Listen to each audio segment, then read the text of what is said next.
atenção tem sido dada ao coronavírus aqui no Brasil, no mundo. Uma atenção extremamente necessária, sem dúvida alguma. Entretanto, há outras doenças, situações de risco, né? Situações ambientais, por exemplo, que provocam mortalidade. Só que num prazo maior, né? É o caso, por exemplo, da poluição do ar, falta de saneamento. Há muitos estudos, né, sobre o tema. A poluição afeta a todos, democraticamente, mas provoca maior internação e mortandade nas crianças e idosos. Idosos, como no caso do coronavírus. A falta de saneamento afeta em especial as populações mais pobres e que não têm acesso a um sistema de saúde de melhor qualidade. Nós vamos conversar sobre o assunto com o professor Pedro Luiz Cortes, professor da ECA e do PROCAM, Programa de Pós-Graduação em Ciência Ambiental do IEE, o Instituto de Energia e Ambiente, sobre esse assunto. Bom dia, professor. Como vai? Bom dia, Roxane. Bom dia, ouvintes. É um prazer falar com vocês. Muito bem. Coronavírus é um assunto de extrema importância, mas vocês, especialistas de diferentes áreas, da área de meio ambiente, da área de saúde, têm dito que nós temos problemas igualmente sérios para lidar aqui no Brasil. A gente pode ver, por exemplo, a questão do sarampo. A falta de vacinação para vários, febre amarela, sarampo, dengue, não é? Nós temos vários problemas, não que este não seja importante, mas a gente tinha que olhar com o mesmo cuidado e atenção para outros temas, na sua avaliação? Sim, toda a atenção tem sido dada, né, e com a evidente importância a essa epidemia, né, agora classificada como pandemia pela OMS, do novo coronavírus.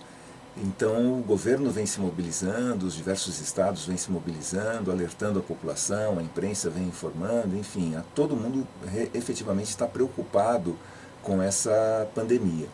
Agora, se a gente faz um retrospecto em relação a problemas ambientais e a outras doenças, nós temos um nível de letalidade por vezes maior, só que isso parece que escapa, né, da nossa atenção cotidiana, ou é considerado uma coisa usual, aí, entre aspas, né? Então, por exemplo, o levantamento da OMS, feito ano passado, ela calcula que anualmente no mundo, entre 7 e 8 milhões de pessoas morram por conta da poluição do ar.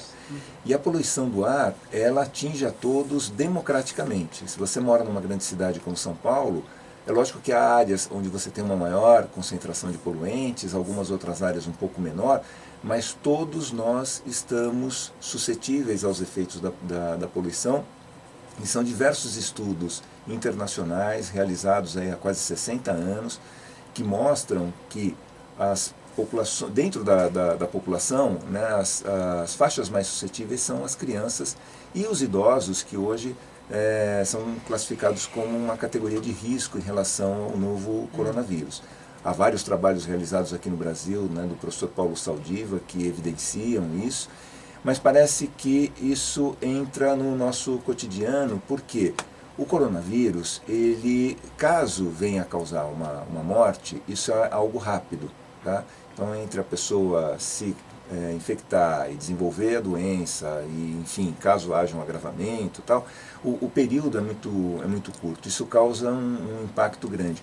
Em relação à poluição do ar, os efeitos eles vão se disseminando aí ao longo dos anos. As pessoas que estão numa faixa etária maior, que têm problemas cardíacos, problemas respiratórios, deficiência imunológica, elas vão ficando mais suscetíveis e vão desenvolvendo novas patologias ou agravando aquelas patologias já existentes. Isso vem levar a um aumento do número de internações e também ao óbito. Então, essa é uma preocupação que deveria também fazer parte do nosso cotidiano, porque a gente mostra que nós temos condições de mobilização, né, em função, por exemplo, agora do coronavírus. O governo está se mobilizando, as pessoas estão se preocupando, mas a gente deveria também prestar atenção a outras situações ambientais, a outras patologias que vêm causando uma morte proporcionalmente maior até do que o que vem ocasionando o novo coronavírus, só que isso parece que escapa do nosso radar, né? Então, por exemplo, a dengue, nós temos uma epidemia de dengue em várias cidades no Brasil, por exemplo, o oeste do Paraná, a região de Londrina, né? Isso vem sendo noticiado pela imprensa, mas parece que ainda não recebe a devida atenção, né? Seja por parte do governo, ou mesmo a população acaba internalizando isso como algo cotidiano. Normal, Nós tivemos recentemente, infelizmente, nós tivemos os desabamentos, né, na região do litoral paulista, tivemos isso em Belo Horizonte, em outras cidades, em função das fortes chuvas, e isso não é uma situação esporádica. Um levantamento do IPT, né, do Instituto de Pesquisas Tecnológicas, ele mostra que ao longo aí dos últimos anos nós temos uma repetição disso cotidianamente. E quando isso acontece, afeta uma quantidade bastante expressiva de pessoas. Então, os mortos por desabamento, decorrente das fortes chuvas, né, em São Paulo, Belo Horizonte e outras cidades, ela obviamente supera hoje o número de pessoas, né, de possíveis mortos, né, que venham, né, de possíveis óbitos que venham a acontecer em decorrência do coronavírus. Então, também mereceria uma atenção redobrada, porque às vezes as pessoas falam, não, eu não moro numa área de risco, eu não moro, né, próximo... Não tenho nada a ver com isso. Mas ela pode, num deslocamento, como aconteceu, por exemplo, ano passado no Rio, né, ela pode ser vítima disso, quer dizer, ela pode estar passando próximo de uma área que aparentemente não tem nenhum tipo de problema. E ser atingido. Então, é importante a gente aproveitar essa nossa capacidade, né, já demonstrada de mobilização, essa nossa capacidade até de indignação, né, enfim, para cobrar das autoridades providências em relação a esses eventos naturais, a essas outras endemias, porque isso também vem matando gente, isso vem comprometendo a qualidade de vida, vem comprometendo a saúde, né? E como bem lembrou numa outra matéria que você apresentou agora há pouco, né, com a entrevista com a Gabriela de Júlia, eu faço parte do mesmo grupo, sim, né, sim. de pesquisa, existe uma preocupação muito grande em relação às mudanças climáticas, só que isso vem escapando da agenda dos governos, não só do Brasil, mas também de outros países. Isso estava presente na agenda do governo brasileiro aí ao longo das últimas décadas, né, principalmente neste século, mas infelizmente nesse governo isso vem sendo relegado como se fosse a um terceiro, quarto, quinto plano, né? Então, se a gente comparar determinadas emergências que ocorreram esse ano, não só em relação a queimadas na Amazônia, derramamento de óleo, né, no Nordeste, a capacidade de mobilização que o governo tem, em tese seria a mesma. Só que a atenção, o nível de resposta foi muito diferente. Em relação à Amazônia, por exemplo, o Bolsonaro falou, não, nós não temos condições de fazer nada, isso está acontecendo, tal. Depois resolveu, né, tardiamente, começar a se mobilizar, tal.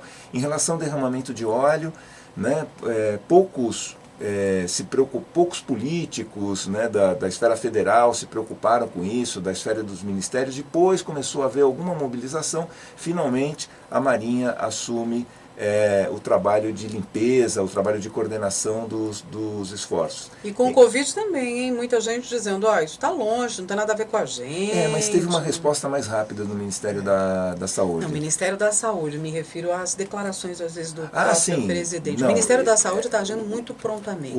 O presidente ele falou que era alguma coisa fantasiosa e hoje é uma possível vítima disso, né? Está para sair o resultado da... Professor, aproveito para perguntar uma coisa. Tem muita gente que na hora dos grandes assuntos, porque, claro, os temas hoje eles são debatidos, né? Não era mais como antigamente, na conversa entre as pessoas. Agora é nas redes sociais. E tem muita gente que se faz de especialista e não é. Isso também me preocupa. Muita gente dizendo, olha, nem na ponta, isso é uma tragédia para apavorar em relação ao tema, nem na outra ponta menosprezar. Dizer, não, isso a gente não tem nada a ver com isso, aqui não vai acontecer nada, aqui está tudo bem. Basta você tomar um chá daquilo ou daquilo então, outro que vai estar tudo resolvido, né? Então, duas coisas me preocupam muito, né? Eu gostaria de ouvir a sua opinião, que são as notícias falsas, esse trabalho incessante, incansável de separar o que é falso do verdadeiro e prestar atenção. Nem todo mundo que se pronuncia como especialista é especialista no assunto. Exatamente. Aí nós temos dois problemas. Primeiro, a geração dessas fake news, né? Então, a gente nunca sabe exatamente de onde isso vem, né? Qual que é a origem. E também a rápida disseminação, porque a pessoa muitas vezes recebe isso, acredita que isso é importante, que isso é verdadeiro, né? Que isso é relevante e passa adiante sem fazer qualquer tipo de verificação. Muito perigoso. E hoje há vários sites onde você pode checar se isso é um boato, se isso é uma fake news, enfim, se isso realmente procede. Então o que me preocupa muito é as pessoas ficarem disseminando arquivos, ficarem disseminando áudios, vídeos, imagens, textos, né? Tentando solucionar esse problema, aparentemente, mas sem verificar a veracidade disso, a relevância disso, né? E veja, assim como nós temos facilidade de acesso a essas fake news, nós temos facilidade de acesso a sites de verificação, a sistemas de verificação para constatar se isso procede ou não. Exatamente. E vale sempre aquela recomendação, né? No caso, primeiro verifique, no caso de dúvida, não vá disseminar, porque você pode estar prestando um desserviço muito grande. Ao invés de resolver um problema, né, no caso do novo coronavírus, né, de tentar apontar uma solução no sentido de uma melhor prevenção, às vezes você pode estar induzindo a pessoa a erros, né, de comportamento que podem efetivamente expor, mas não só a saúde dessa pessoa, mas também das pessoas que vivem junto a ela.